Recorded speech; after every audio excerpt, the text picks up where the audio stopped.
Yesu ashimwe cyane. Haleluya. Haleluya. Haleluya. Imana ishimwe cyane. Mfite gushima Imana kuba yaraturinze muri iyi minsi itambutse tukageza ku uyu munsi twese duhumeka umwuka w'abazima. No bwa mbere muri uyu mwaka kuva utangiye ngiye kuganira n'ubwoko bwayo ijambo ry'Imana hano mu rusengero. Ibi rero nabyo ndabishimira Imana kuko yakomeje kubana nanjye no kunkoresha mu minsi ishize cyangwa mu myaka ishize, iracyangiriye ubwo buntu bwo kugira ngo no muri uyu mwaka nkomeze kuyikorera. Ntabwo ari ibintu twafata nk'ibintu byoroheje, ni ibintu bikomeye dukwiriye gushimira Imana. Haleluya. Uyu munsi twasomewe ibice bitatu. Twasomewe muri Yesaya igice cya 6, twasomye duhereye ku murongo wa mbere tugeza ku wa 8. Gusoma igice cyo mu nzandiko Abakorinto ba mbere, urwandiko rwa mbere rw'Abakorinto igice cya 15, duhera ku murongo wa mbere tugeza ku wa 11. Twongera gusoma nanone mu butumwa bwiza uko bwanditswe na Luka igice cya 5, duhera ku murongo wa mbere tugeza ku murongo wa 11. Aha hose rero amagambo twasomye ndagira ngo nyahurize mu ntego imwe ivuga ngo kugendererwa n'Uwiteka. Haleluya. Kugendererwa n'Uwiteka niyo ntego nahisemo kuganiraho kuri uyu munsi twifashishije ibice twasomewe. Nubwo umuntu abisomye ashobora kubonamo ingingo nyinshi cyane yaganiriza ubwoko bwayo, ariko je Imana noneho yahisemo yuko mbaganiriza ku kugendererwa n'Uwiteka. Kubera iki kugendererwa n'Uwiteka? Nsoma aya magambo naje gusanga kugendererwa n'Uwiteka ari icyifuzo cya buri muntu. Haleluya. Umuntu wari we wese uko ameze kose, ibyo ukora byose, nta muntu n'umwe utifuza kugendererwa n'Uwiteka. Mu masengesho yacu ya buri munsi usanga umukozi w'Imana abasenga asaba Imana ati Imana ndagusaba kugira ngo ungenderere muri iki gihe ndusheho kukubona, ndagusaba ungenderere umvane ku rwego rumwe ungeze ku rundi, ndagusaba ungenderere muri uyu mwaka mbona ibi n'ibi n'ibi. Umugabo mu rugo nawe niko abasengera umuryango we ati Imana ndagusaba kugira ngo ungenderere mu mirimo nkora nzabashe gutera imbere mbona ukuboko kwawe, ndagusaba kugira ngo ugenderere abana banjye mu mashuri bazabashe gutsinda neza, ndagusaba kugira ngo uzagenderere umugore wanjye bigende gutya na gutya na gutya. Umugore nawe ugasanga arasengera umugabo n'abana, ndagusaba Mwami Imana uzagenderere urugo rwanjye turusheho kukumenya, genderera abana banjye Mana batazaba ibirara, niba harimo abafite ingeso mbi bagenderera Imana ubiyereke bahindura imigendekere, genderera abana banjye mu mashuri batsinde, genderera umugabo wanjye ave mu ngesi nizi arusheho kuba umugabo mwiza.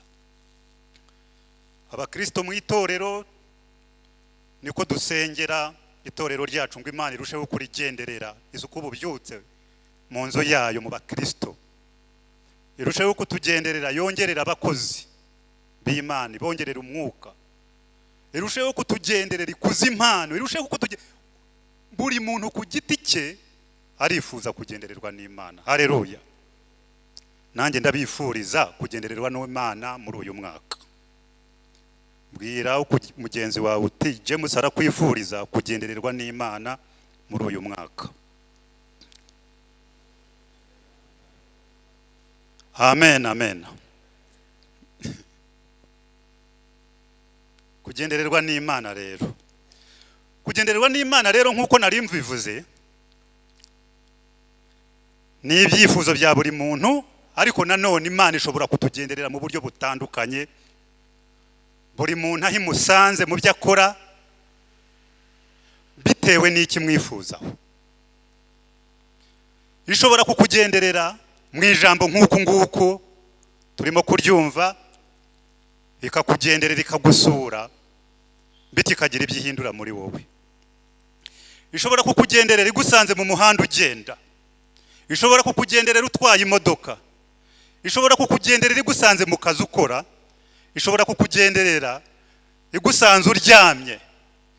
Ishobora kukugenderera isaha iyo ari yo yose, ahantu hariho hose, mu buryo ubwo ari bwo bwose uko ubishaka. Ntabwo ifite uburyo bumwe cyangwa bubiri cyangwa butatu igomba kubikoramo, kandi ntabwo ifite uburyo busa igomba kubikoramo ku bantu abo ari bo bose. Uko yangenderera siko yagenderera pasiteri, siko yagenderera mwene data runaka, siko yagenderera umuririmbyi runaka. Buri muntu ishobora kumugenderera mu buryo butandukanye, ariko ikigambiriwe kiba ari kimwe. Ni ukugira ngo ikuvane ku rwego rumwe igira urundi rwego ikugezaho. Haleluya. Uko yaza kose, aho yagusanga hose, uburyo yabikoramo bwose, ikiba kigamijwe ni ukugira ngo ikuvane ku rwego rumwe igira urundi rwego ikugezaho. Naje kureba nsanga ubuzima bwa Gikristo ni nko kuvuka ku mwana. Umwana aravuka, ugasanga wamuryamisha mu ntebe, wamuryamisha ku buriri, ntabwo bufite yuko ashobora no kwitura hasi, kuko no kwihindukiza ntaba bishoboye. Ariko uko iminsi igenda yicuma, ugira gutyo ukabona atangiye kwihindukiza, atangiye kwiyegura, atangiye kwegura umutwe n'agatuza. Ubwo bagatangira gutinya bati noneho ntimumuryamishe ku gitanda, ashobora kwitura hasi. Yarangiza igihe kikagera, ukabona atangiye kweguka, ukabona aricaye, ukabona arakambakambye, ubundi ukabona arahagurutse, ukabona atangiye gutera intambwe, atangiye gutaguza, ejo bundi ukabona arirukanse.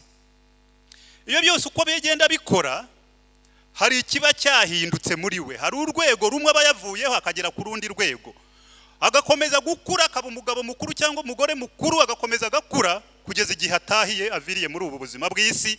Ariko ikintu cyitwa gukura ntabwo kijya gihagarara mu muntu muzima. Usibye abashobora kugira ibibazo akagera ku rwego runaka agasa naho ahagaze aho ngaho ntakomeze. Kandi uwo nawe iyo tumurebye hari ukuntu tumwita, amazina menshi tumwita.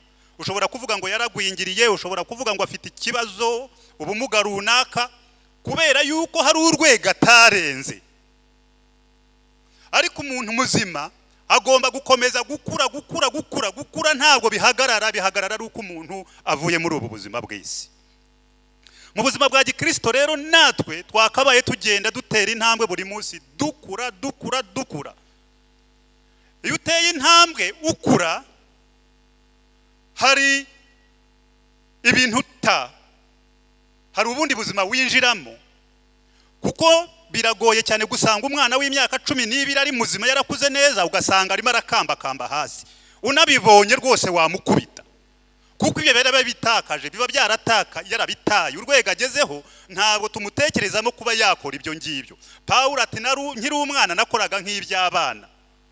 Ni ukuvuga uko ugenda utera intambwe, hari ibintu ugenda utakaza, ugenda usiga inyuma. Noneho wasekebuka ukabireba, ukumva urimo uranabisuzugura cyane, ukumva ntushobora gusubira aho ngaho. Ibi bice rero twasomye tubonyemo ubuhamya bw'abantu batatu uko bagenderewe n'Imana. Kubera yuko rero service yacu y'uyu munsi iraba ndende, reka ngerageze kwihutisha cyane. Twabonye umuntu witwa Yesaya, nkuko twabisomye muri Yesaya igice cya 6 duhereye ku murongo wa 1 tugeza ku wa 8. Yesaya turabona agendererwa n'Uwiteka. Imana iramwiyereka, imwereka icyubahiro cyayo, imwereka abamarayika bayishagaye bayiririmbira, bikubita hasi baturuwera. Ariko Yesaya uyu nguyu yarinde. Nujya gutangira Yesaya igice cya 1 uraza gusanga Yesaya uyu nguyu yari umuhanuzi, ariko nanone ukomoka mu muryango w'abahanuzi, kuko se yari Amosi, yari asanzwe ari umuhanuzi. Bityo Yesaya akurira mu murimo. Akuriye mu murimo, Imana itangira kumwiyereka, imuha amagambo akomeye cyane, atangira guhanura. Ni ukuvuga ntabwo yahanuwe atarahamagawe, yari yarahamagawe, ariko hari urwego akiriho. Igice cya mbere arahanura, avuga amagambo akomeye cyane. Igice cya kabiri arahanura, avuga amagambo akomeye cyane. Igice cya gatatu arahanura, avuga amagambo ateye ubwoba. Igice cya kane akomeza gute. Igice cya gatanu, ariko igice cya gatandatu akigezeho, Imana iramubwira iti Yesaya we, kugira ngo rero mbashe kugukoresha neza misiyo naguhamagariye cyangwa yatumye nkurema, hari ubwo ngomba kuguteza intambwe ukava ku rwego rumwe ukajya ku rundi. Yesaya irangije iravuga iti ntabwo ndi bukore ibintu bitangaje bindi bidasanzwe, gereka nkwiyereke gusa, urebe iyo Mana uvugira, urebe iyo Mana igutuma, urebe uko imeze, hanyuma uribwiriza icyo gukora. Irangije iramwihishurira, agize gutya abona ijuru rirakingutse, abona Uwiteka yicaye ku ntebe, abona abamarayika ibizima bine bararirimba bati uruwera uruwera uruwera, arabireba, arangije none hagira gutya nawe arireba. Yesaya yahise yibwiriza, arihana.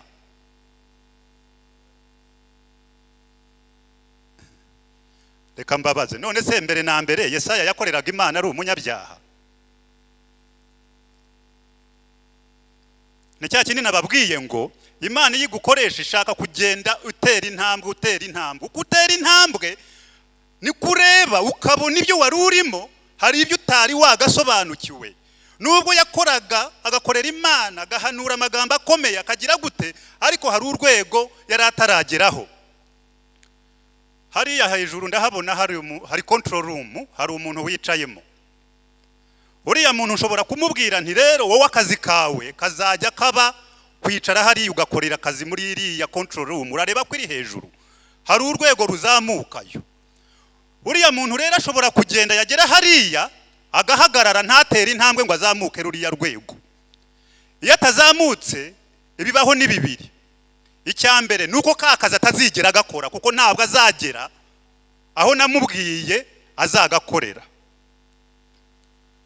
Icya kabiri gishobora kubaho nuko ashobora gukererwa gutangira kakazi, igihe yakabaye yagatangiye akaba aracyari hahandi arategereje, yatera intambwe imwe, yagera ku rwego rwa mbere nanone agahagarara, akahamara amasaha menshi cyangwa umunsi cyangwa icyumweru, yazarangiza agatera urwa kabiri, yazarangiza ziriya nzego zose kugira ngo agere hahandi igihe namubwiye kuzagera, yarataye igihe kinini cyane.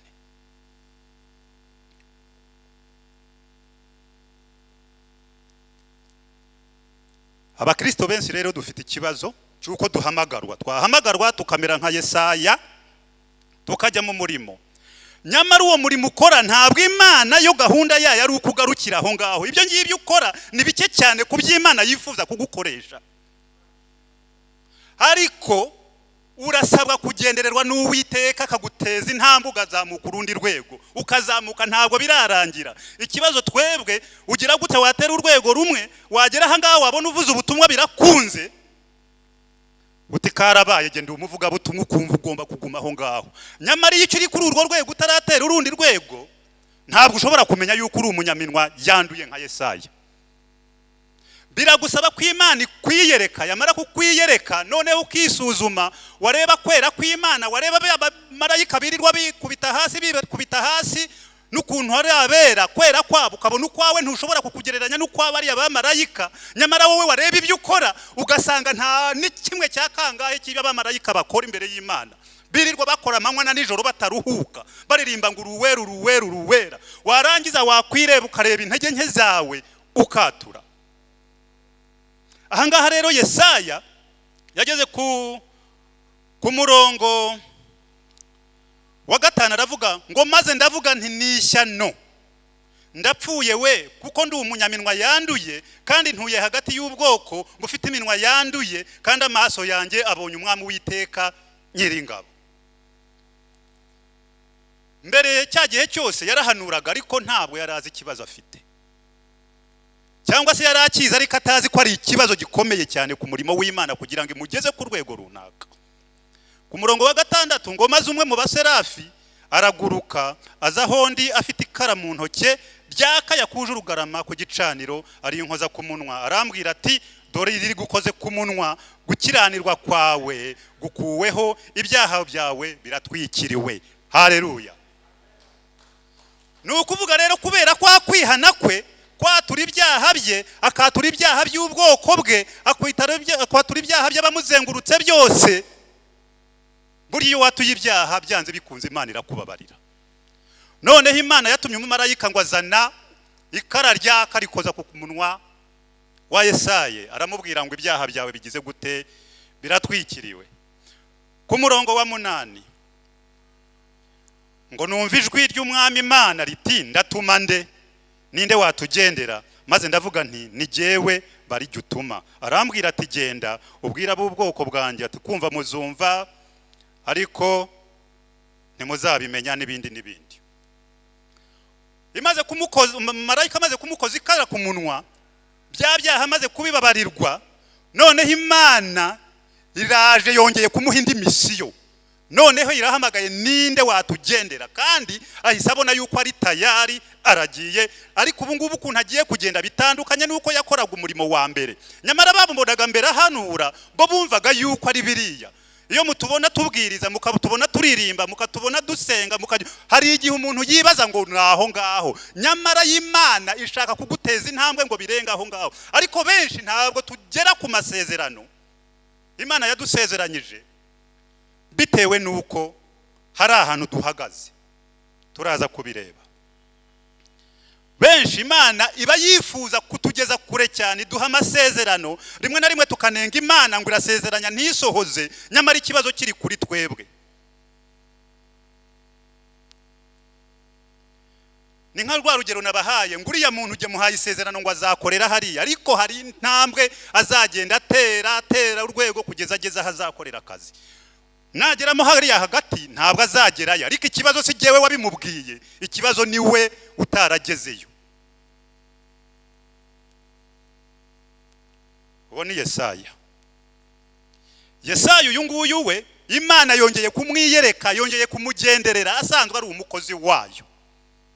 Ubwo ni uburyo bumwe dushobora kubona Imana ishobora kugendereramo umuntu. Reka rero twongere tujye noneho mu gice twasomewe nanone cyo mu butumwa bwiza. Twabonye Petero nawe uyu nguyu yagenderewe n'Uwiteka, ariko Petero agendererwa n'Uwiteka we ataramba umukozi w'Imana nka Yesaya. Nukuvuga bivuga yuko Imana ishobora kukugenderera usanzwe uyikorera, ishobora no kukugenderera wibereye mu byawe ariko byagucanze. Kuko kugira ngo Petero agendererwe yari amaze ijoro n'umunsi baroba, ariko ntacyo bagize gute bigeze bafata.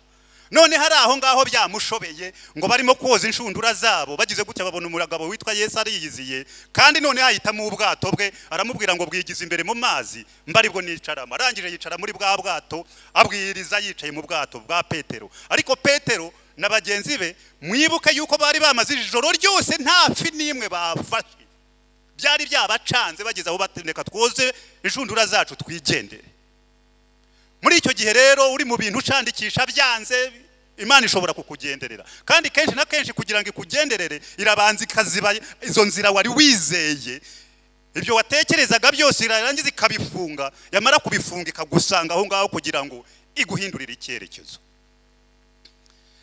Arangije rero kubwiriza, abwira Petero ati sunika ubwato noneho ubwigize muhengeri, noneho mugira gute murobe. Murongo wa 4 arangije kuvuga abwira Simoni ati igira imuhengeri mujugunye inshundura murobe.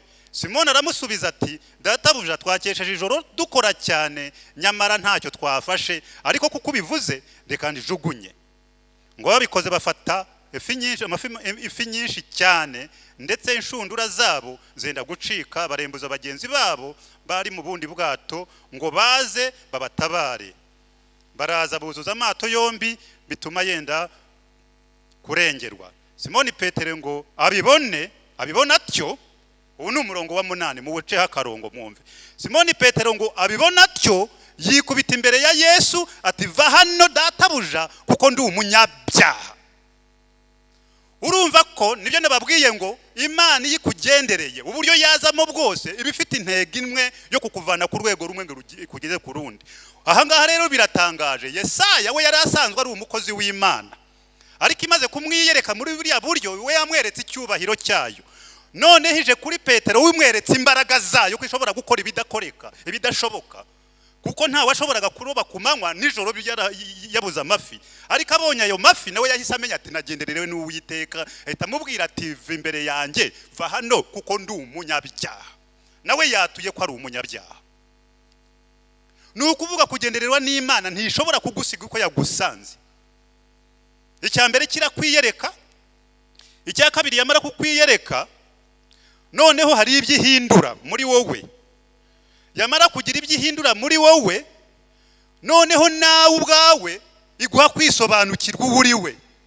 Wamara kwisobanukirwa ukihana, yarangiza ikaguhindurira icyerekezo, noneho yarangiza ikagubona kugukoresha mu buryo ishaka, noneho ukagenda ufite imbaraga. Haleluya. Biratangaje ukuntu amagambo ya Petero n'amagambo ya Yesaya namwe bose babonye yuko ari abanyabyaha. Ariko noneho nyuma yo kwatura ibyaha bye ku murongo wa 9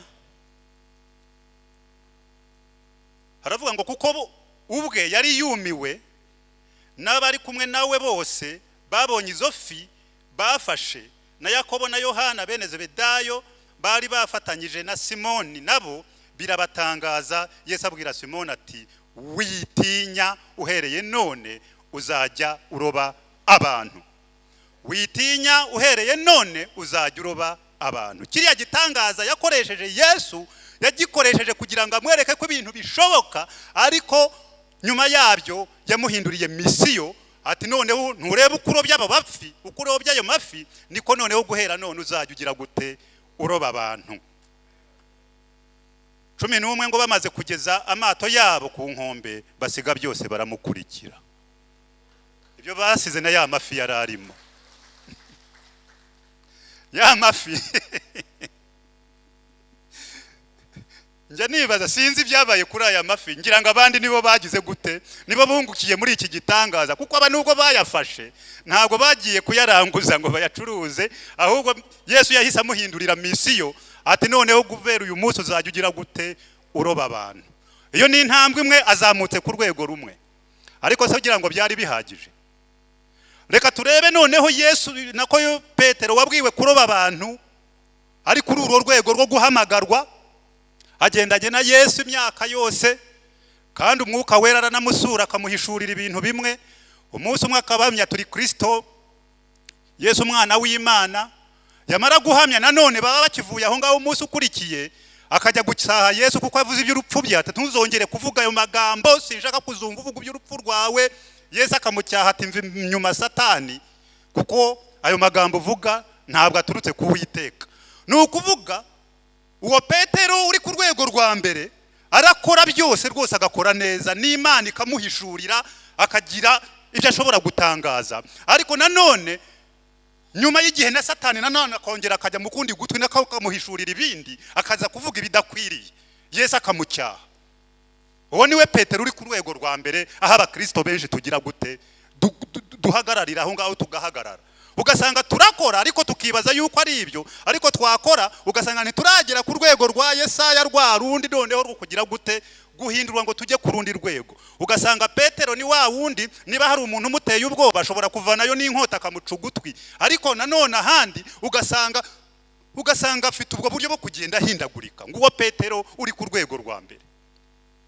Petero ni wa wundi ushobora kugenda yakurikira Yesu kuko yumva afite yahamagawe, afite akunze Yesu, ashaka kumenya amaherezo ye, kandi yanahize ngo niba ari no gupfa ngo niteguye gupfana nawe.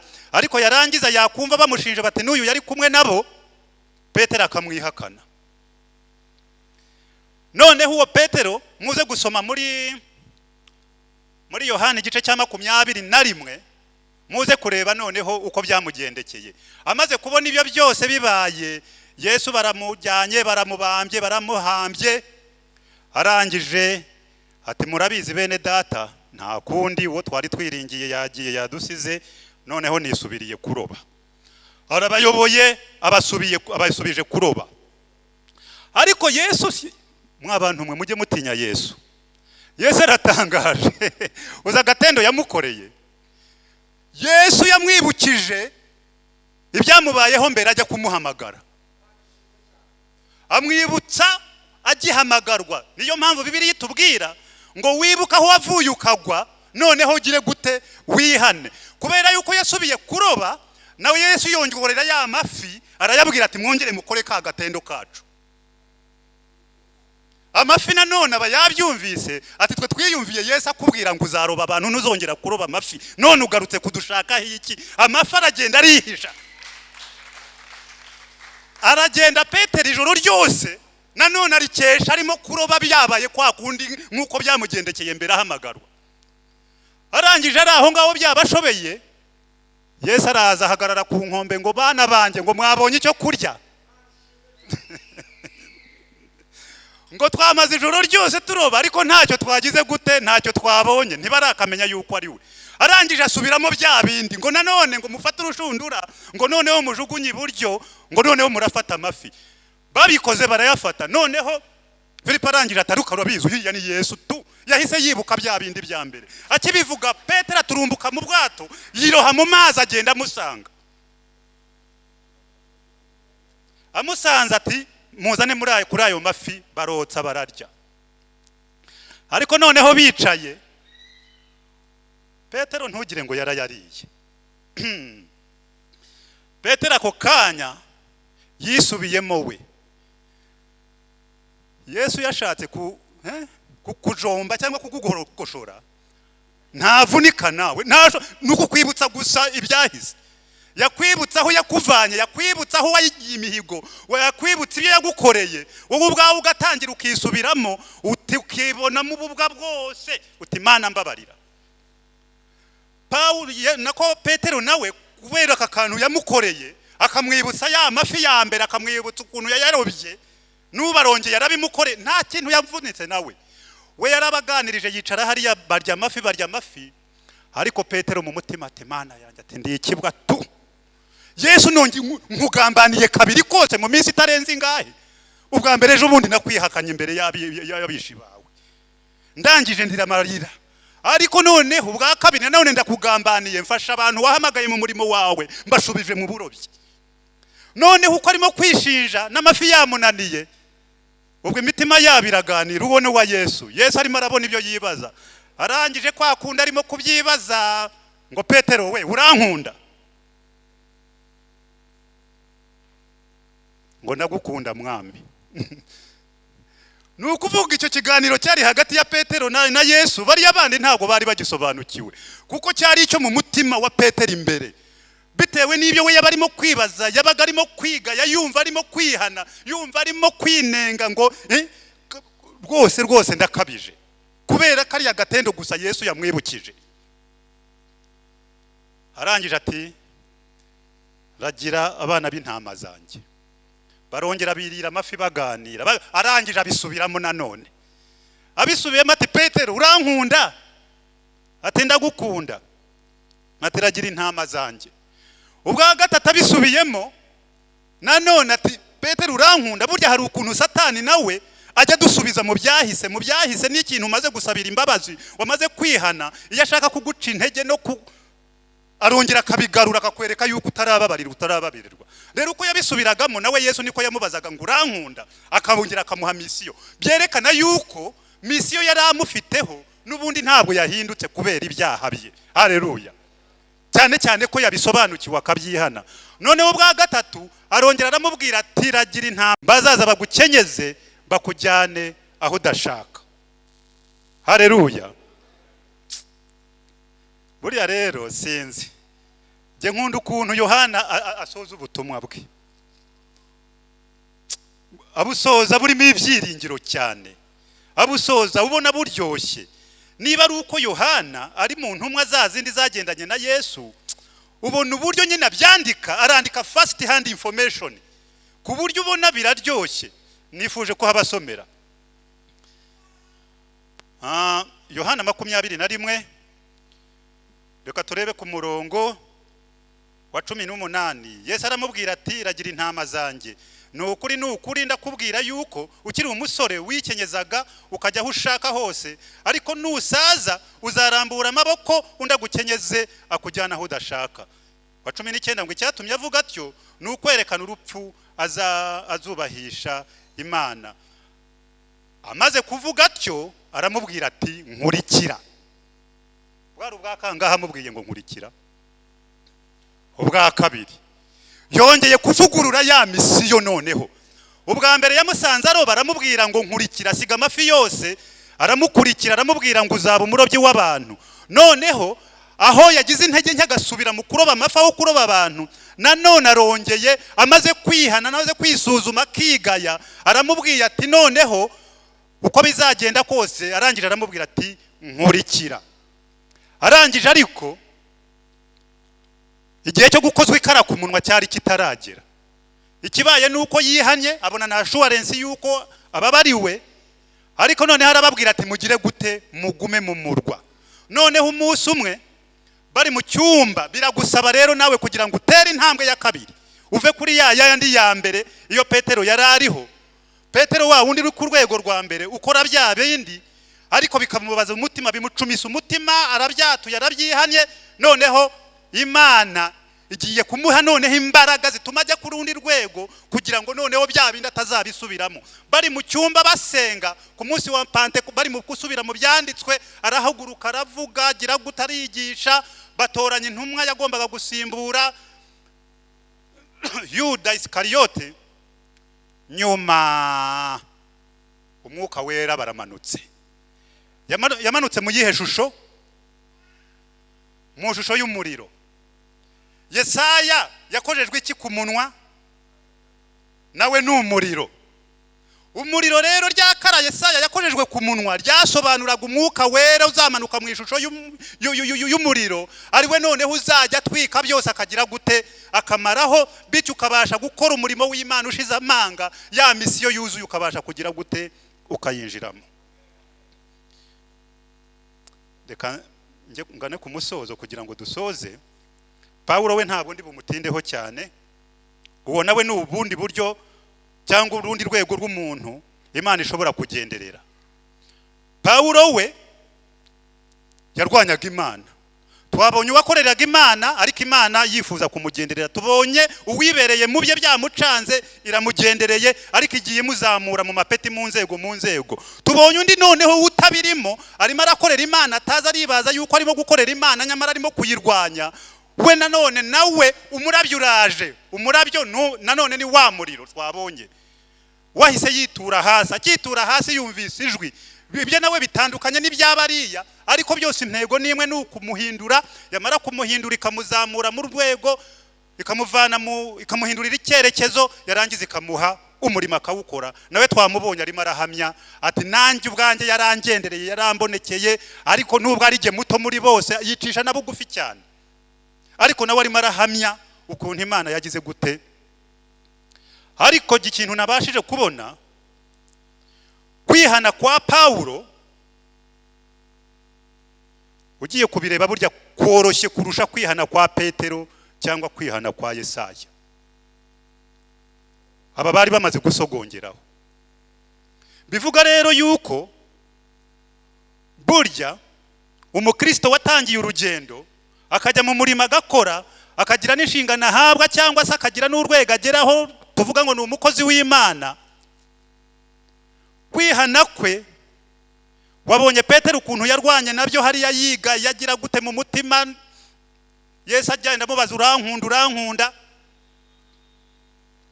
Biragora kurusha ibya Paulo. Ugiye kureba na Paulo uburyo yazamutse we byarihuse cyane, kuko byabaye ukwikubita hasi, yumva ijwi, yumvise ibyo rimutegetse arabikora. Hanyuma Uwiteka yohereza Ananiya, araza aramusengera, aramubatiza. Paulo atangira akazi. ariko abandi hari uburyo byagendaga bitinda bava ku rwego rumwe bagera ku rundi. Ibi rero binyibutsa umukozi w'Imana Archbishop Corinne umunsi umwe yigeze kutubaza, twari mu rusengero nka gutya, cyangwa yigeze kutubwira, aratubwira ati rero benshi mwibaza yuko uko umuntu turuka inyuma hirya uzi imbere mu rusengero ubuva mu byaha urimo wegera abantu bera, uko twegera intebe ameza yera, yuko noneho wagera ku ruhimbi twebwe noneho ngo tukaba turabe abera cyane, abejejwe tutarangwa n'ibyaha. Turavuga tuti yego, arangije ngo muribeshya cyane. Aravuga ati ahubwo kuturuka inyuma uzi imbere ni kuva mu byaha byoroheje uza mu bigugu. Ati ku buryo iyo ugeze aha ngaha usanga twebwe bitugora cyane, iyo nakoze icyaha ati jye bingora kwihana kurusha umukristo usanzwe. Ati bityo rero mukwiriye kujya mugira gute, mudusengera. Ntugire ngo buriya Petero kubasha kwihana, Yesaya kubasha kwihana, ntugire ngo byari byoroshye, cyane cyane ko bari basanzwe bazwi ko ari abakozi b'Imana. Petero yagendanye na Yesu, ari ufatwa nk'umuyobozi w'abandi, byari bikomeye cyane. Bivuga rero yuko natwe niba dushaka kugera ku rwego Kristo ashaka, dushaka kuzasohorezwa amasezerano, tugomba kwemera tugafata uwo muti usharira. Navuze ngo ndabasabira kugendererwa n'Uwiteka. Buri muntu wese ibyo arimo arabizi, ibyo asengera arabizi, amasezerano Imana ifitanye nawe arayazi, ariko kugira ngo yagereho hari icyo bigusaba. Burya Imana yo kugira ngo iduha amasezerano, kubwira Petero ngo nzakugira umurobyi w'abantu, ntabwo cyari ikintu kiri bupfe kwizana ako kanya. Byamusabaga kugendana nawe imyaka ingahe, byamusabaga kwemera kwigishwa n'Umwuka Wera, byamusabaga guca muri biriya byose kugira ngo azagere ku rugero rushyitse, hanyuma yuzuzwe imbaraga z'Umwuka Wera azabone gukora biriya byose, kugeza aho noneho Yesu yamuhanuriye n'urupfu azapfa, ko azapfa urupfu ruhesha Imana icyubahiro. Kandi byarabaye. Imana rero kukubwira ngo ibi nibi nzakugira umuvugabutumwa ukomeye, nzagukoresha ibitangaza, irimo arakwereka icyerekezo ukwiriye kujyamo, irimo arakwereka viziyo igufitiye, ariko ushobora guhitamo kuzagerayo cyangwa kutazagerayo. Ukamera nk'Abisiraheli bahagurutse muri Egiputa bose bafite isezerano ryo kugenda bakazagera hehe, bakazagera i Kanani, ariko hagezeyo mbarwa kubera ibyo bagiye bahura nabyo mu nzira aho ngaho. Sinzi uko Imana rero iri bukugenderere, ariko ndifuriza buri muntu wese kugendererwa n'Imana. Ariko muri uko kugendererwa n'Imana, ibyo twayisabye ni byinshi, ibyo twifuza ni byinshi cyane, ariko nanone nitwe dufite urufunguzo rwabyo. Turasabwa kujya mu cyumba cyo hejuru tukagira gute, tugasenga, tugategereza. Burya hari byinshi cyane. Ishobora kuba yarakubwiye kuzaba umukozi w'Imana ukomeye cyane, ariko uracyafite utubazo. Twabonye Yesaya we yari afite iminwa yanduye. Iyo minwa yanduye rero, kuvuga iminwa yanduye ni ibintu bishobora kuba bisobanuye ibintu byinshi cyane. Ashobora kuba yaranyuzagamo akabeshya, ashobora kuba yarageraga ahantu agatinya kuvuga iby'Imana yamubwiye, ashobora kuba hari aho yavugaga ibidahesha Imana icyubahiro, ariko kugira ngo azuzuze za nshingano zose nuko ibyo yagombaga kuba yarabivanyweho. None Imana niba yarakubwiye gusezeranyije kuzaba umuntu ukomeye cyane, uzaba umuyobozi uyobora abantu benshi cyane, ariko muri wowe uracyafitemo akantu k'agasuzuguro. Ako gasuzuguro Imana ntabwo ishobora kuzakugeza hahandi ngo uzajye gusuzugura abantu bayo utarabasha kukihana. Ushobora kuba yaragusezeranyije kuba umuvugabutumwa uzakora ibitangaza abantu bakihana, ariko muri wowe niba hakirimo ishyari, ako kantu ntabwo gashobora kuzatuma ugera hahandi. Uzahera kuri rwa rwego rwa mbere, notantiri wagenderewe n'Imana ikakwiyereka, noneho ukihana bya bindi ikaguhoza ryakara ryaka ku munwa, ibyo byose ukagira gute, ukabasha gutandukana nabyo. Ntabwo ndi bubivuge byinshi rero, turacyari mu ntangiriro z'umwaka. Imana iritegura kudukoresha byinshi cyane, cyangwa kudukorera byinshi.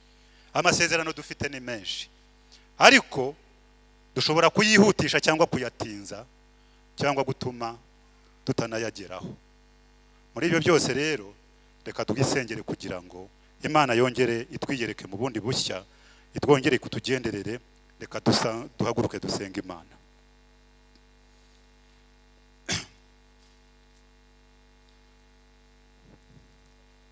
Uwiteka Mana yacu ishobora byose, se umwami wacu Yesu Kristo, turi imbere yawe Mana nk'itorero watoranyije ukagura amaraso yawe igiciro cyinshi, ukatuzana ukadushyira mu nzu yawe kugira ngo tujye tuguhimbarisha kandi tuguhesha icyubahiro. Uwiteka Imana, ibyanditswe bitweretse neza yuko waduhamagaye buri wese umufiteho umugambi, hari urwego ushaka kuzamugezaho, ariko umwanzi Satani hari uburyo agenda akatudindiza, agatuma akatuzirikaho ingeso n'imico mibi cyane bituma tutabasha kuva ku rwego rumwe kugira ngo tugere ku rundi. Twabonye uburyo wagiye wiyereka abagaragu bawe, bityo ukabahindurira amateka, ukabavana ku rwego rumwe ukabageza ku rundi. Uwiteka Imana, ndakwinginze, genderera umupapa uri aha ngaha, genderera umukozi wawe uri aha ngaha, genderera umumama uri aha ngaha, genderera umwana uri aha ngaha, ndagusaba kugira ngo muri uyu mwaka bongere kukubona mu bundi buryo budasanzwe. Uwiteka Imana, ndagusaba kugira ngo ukoreshe ukuboko kwawe, tukubone Mana, buri muntu atera intambwe avaho yarari agera ahandi ku buryo buguhesha icyubahiro. Turusheho kukwamamaza Mana, turusheho kwera imbuto zikwiriye abihanye, turusheho Mana kuguhesha icyubahiro, bityo ubashe gusuka ububyutse muri iri torero ryawe. Uwiteka Imana, turabizi neza yuko paruwasi ya Kacyiru hari amasezerano menshi cyane waduhaye, ariko turagusaba kugira ngo ugende uhindura buri umwe wese, umuhindure ku giti cye, umuhindure Mana kugira ngo agere ku rugero rushyitse, bityo Mana tubashe kwinjira muri ya masezerano, twese tubashe kuyabona tukiri bazima. Uwiteka Imana rero, nsengeye abayobozi b'itorero bari aha ngaha, ndabasabiye kugira ngo wongere kubaho ubwenge, kugira ngo barusheho gukora umurimo wawe ubashe gutera imbere. Ubaho uburyo Mana bwo kutuyobora, batuyobore mu cyerekezo cyiza, kandi nawe ndabasabira kugira ngo wongere kubuzuza imbaraga z'umwuka wera nk'uko wazujuje abagaruka bawe bari muri cya cyumba Mana, bityo bakabasha kuhava bafite imbaraga zo kuguhamya Mana, batagifite ubwoba, bakaguhamya batashidikanya kugeza ku iherezo ry'ubuzima bwabo. Uwiteka Imana rero, ndagusaba kugira ngo ukomeze ubane natwe, wiheshe icyubahiro muri byose, ni mu izina rya Yesu Kristo mbisabe nizeye, amen.